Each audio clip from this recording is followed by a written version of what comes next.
person had Tourette syndrome and was heard saying a racial slur. We're going to discuss some of these things to see whether or not do we give people a pass, or is this another blatant attempt on to be able to decrease the dignity of Black people.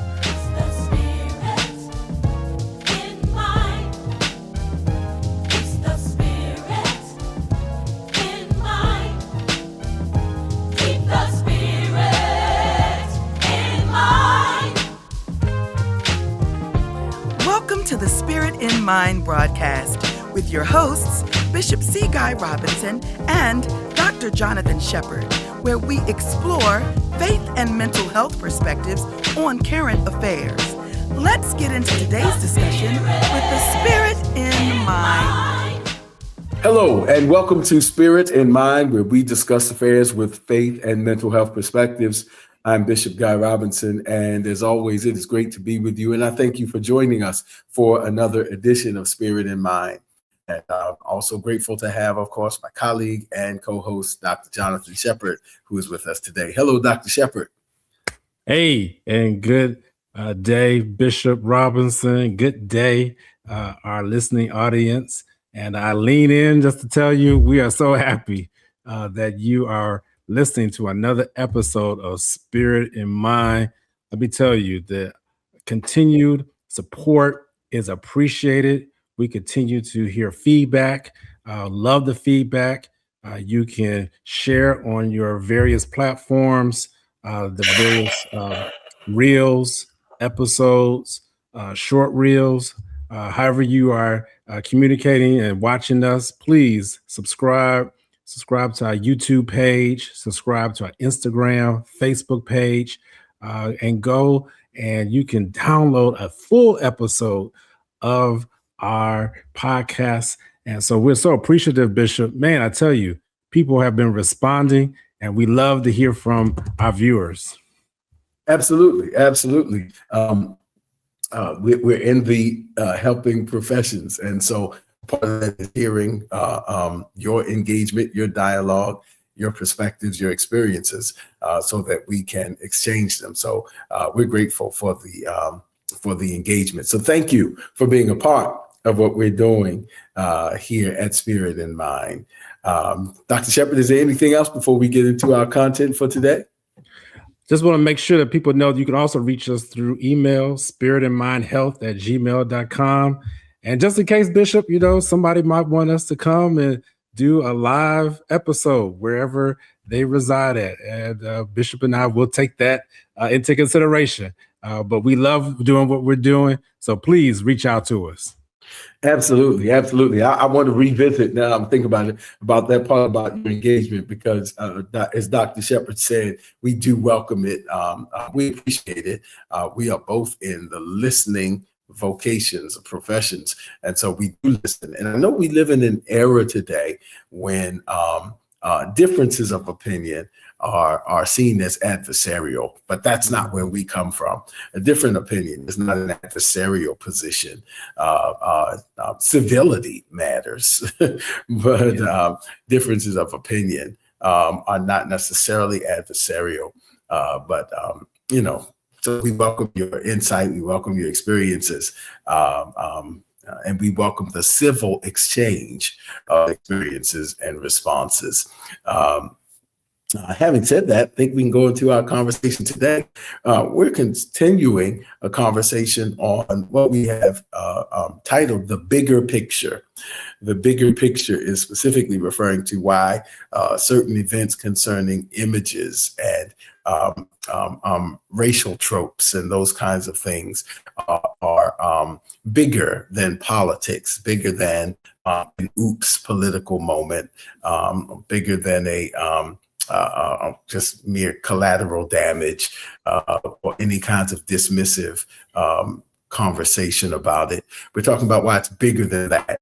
And it started with the conversation about the video that the president put up a little while ago. And Our whole premise with that, and Dr. Shepard's going to take us through that, but our whole premise of that is that we have to understand that from a spiritual and psychological perspective, moments like that continue to have impact well after the news cycle.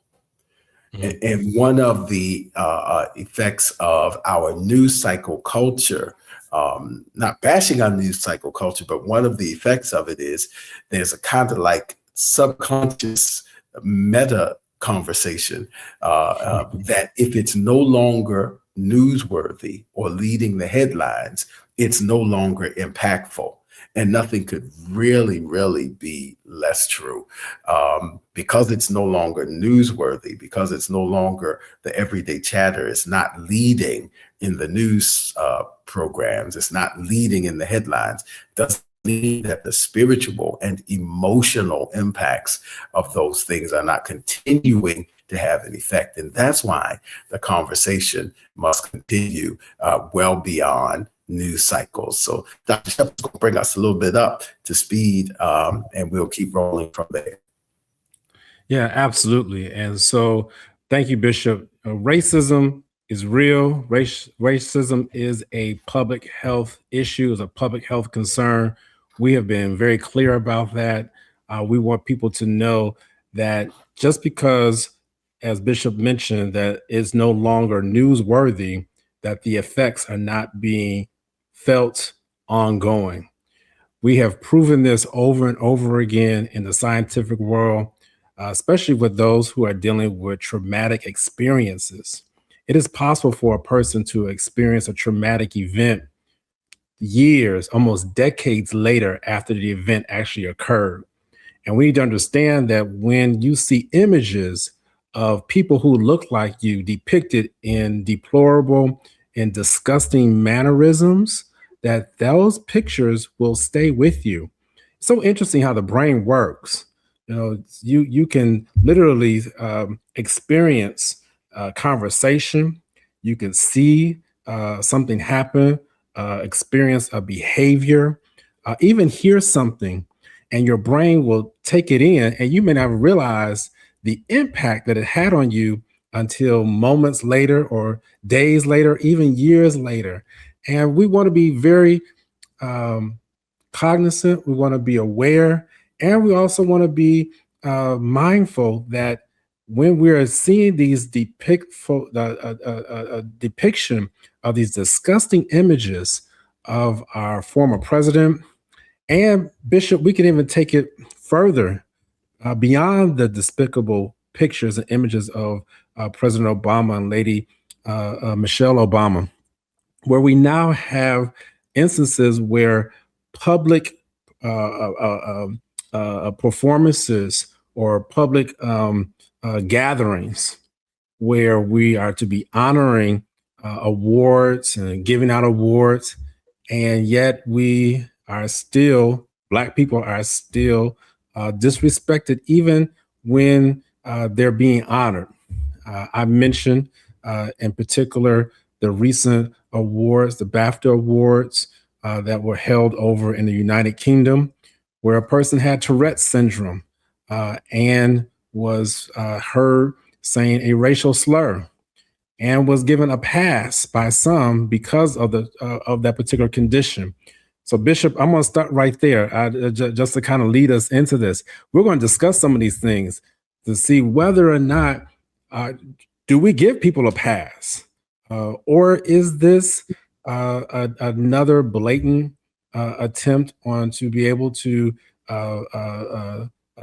just to decrease the dignity of Black people?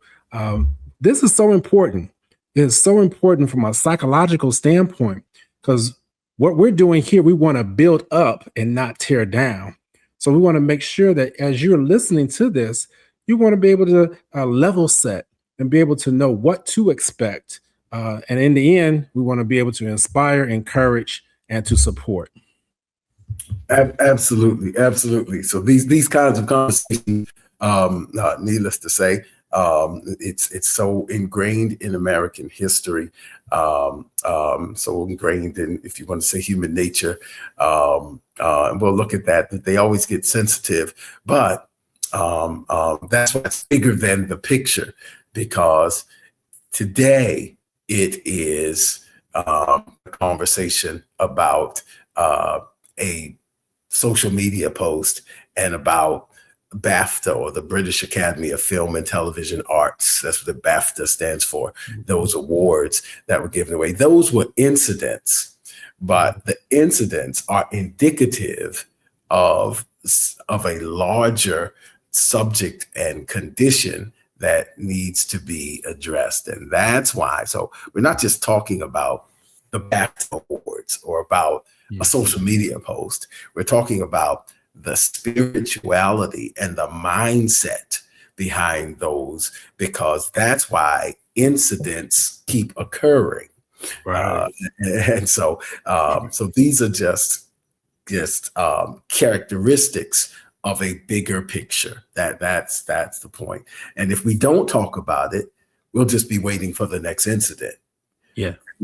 So let's well, I think we started into the video, but I think what is probably most newer for today is the BAFTA Awards piece. And so, of course, actors Michael B. Jordan and Delroy Lindo were giving awards, and it was a wonderful evening. But then it had that moment. And it wasn't the only moment. This was just there were several moments of shout outs of things that occurred, but this was the only moment that was at the intersection of race and a legitimate condition, and the politics and decisions that were made behind it, not to edit it out and all of that. So we have Dr. Shepard here, and we're going to get some psychiatric insight on Tourette syndrome. Let's start there, and wherever else he takes us from there. Yeah. So Tourette syndrome is a true mental health disorder. It can be a primary disorder, or it can even be a consequence of a primary mental health disorder, Bishop. So let me just start actually with the reverse, the consequence of a mental health disorder. As you all know, I'm a board certified child, adolescent, and adult psychiatrist. So I deal with Tourette syndrome. And we will see Tourette's or syndrome. And one of the manifestation of Tourette's is tics. So tics are those involuntary movements or behaviors. So a tic is not necessarily, well, let me go with the definition. A tic can be vocal and or motor. So a vocal tic means that a person is saying something without having the ability to stop. A motor tic is where someone could just be moving their hand, and again, the inability to control that. So those are the two most common tics that we see, vocal and or motor. And I mentioned that it can be a consequence of a mental health disorder, in particular, ADHD, attention deficit hyperactivity disorder. And so there are some people who have that particular disorder, ADHD, and we see in children and even in adults, that when we give medication, stimulants in particular, I won't name any particular ones because as a class, it's just the type of medications that we use to treat ADHD. One of the side effects of that is tics. And so I've seen where a child, typically children, not necessarily adults, where if they're taking that medication, they can develop a tic. Most times is a motor tic as opposed to a vocal tic. So that's one of the ways in which we can see these type of behaviors and manifestations or consequences of that particular medication to treat that disorder. Now, primary disorder of Tourette syndrome. Tourette syndrome is an involuntary movement. I say that's the motor tic and or the vocal tic. Tourette syndrome typically is accompanied with OCD, which is obsessive compulsive disorder. That's typically where we see it. again, we don't normally see Tourette syndrome just by itself. It's normally in conjunction with another primary mental health disorder. This is important to understand because I remember, Bishop, when I was in undergrad, and there was a gentleman living in my dorm, and he used to move his head a certain way and even sometimes shout out profanities. And I didn't know what was going on. I was like, man, it kind of freaked me out. And so when you see this, it can disturb people. And one of the things I recognized about him is that he was trying his best to not to allow it to occur. And one of the ways in which he did it, Bishop, he started self-medicating, in particular with cannabis. I do remember that in particular, and other other substances. They're not medications like alcohol, cannabis. All right, I'll leave it alone at that.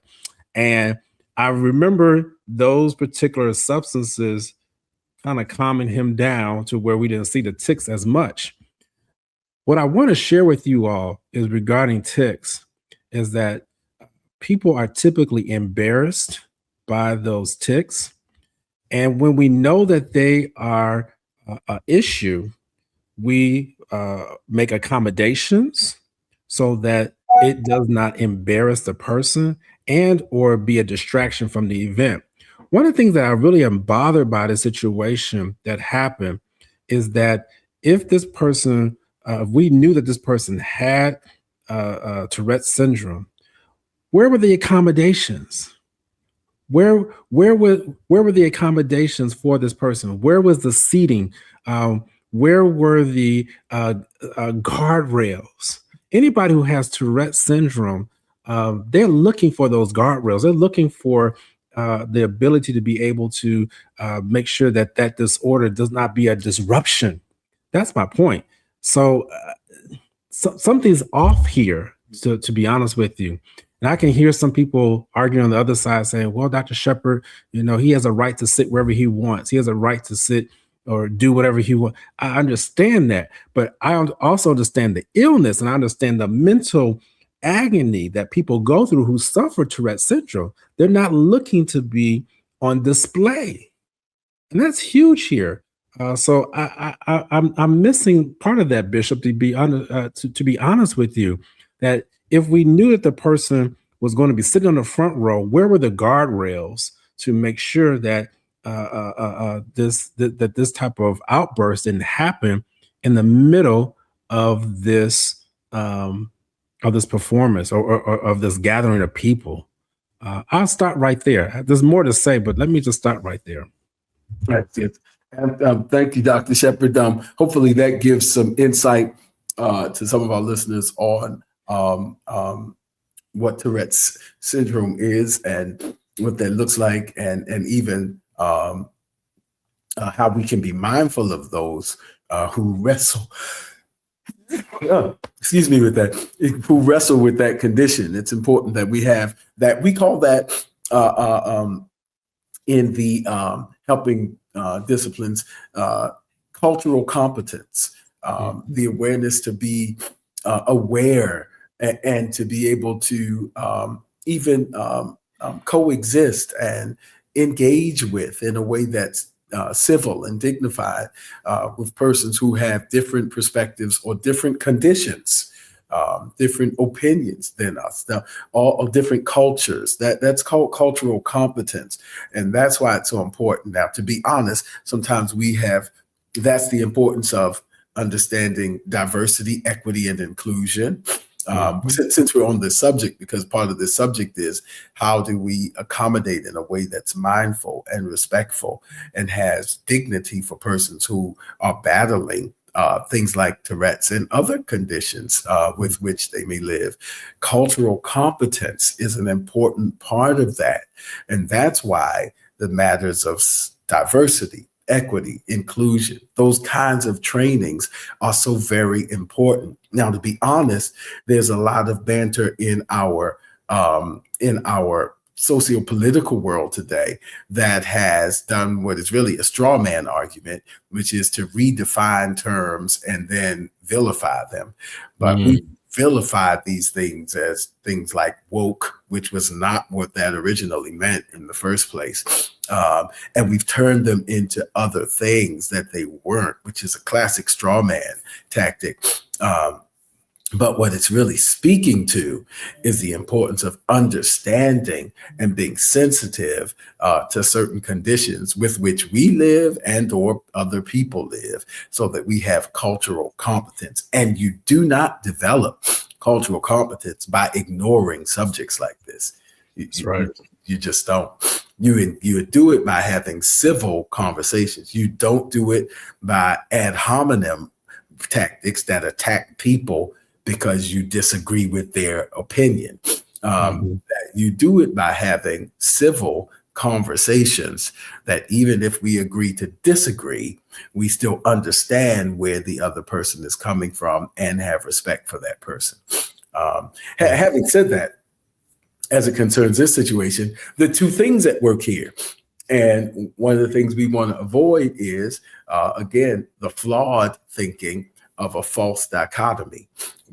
It's not either or. We've become so adversarial in our conversations that we've lost civility and, quite frankly, critical thinking skills. It is possible for two things to be true at the same time.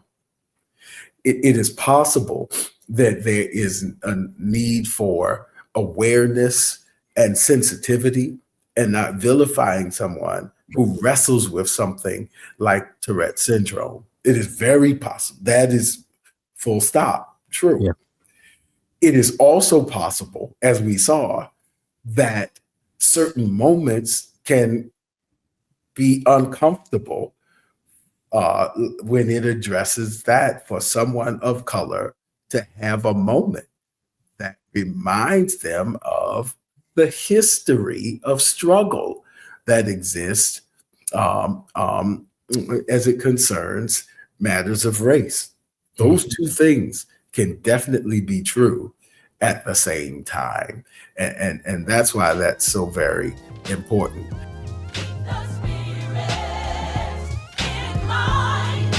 Don't forget to follow us on social media. We're on Facebook at Spirit in Mind, and we're also on Instagram at Spirit in Mind Live. Join us next time for a new episode of Spirit in Mind.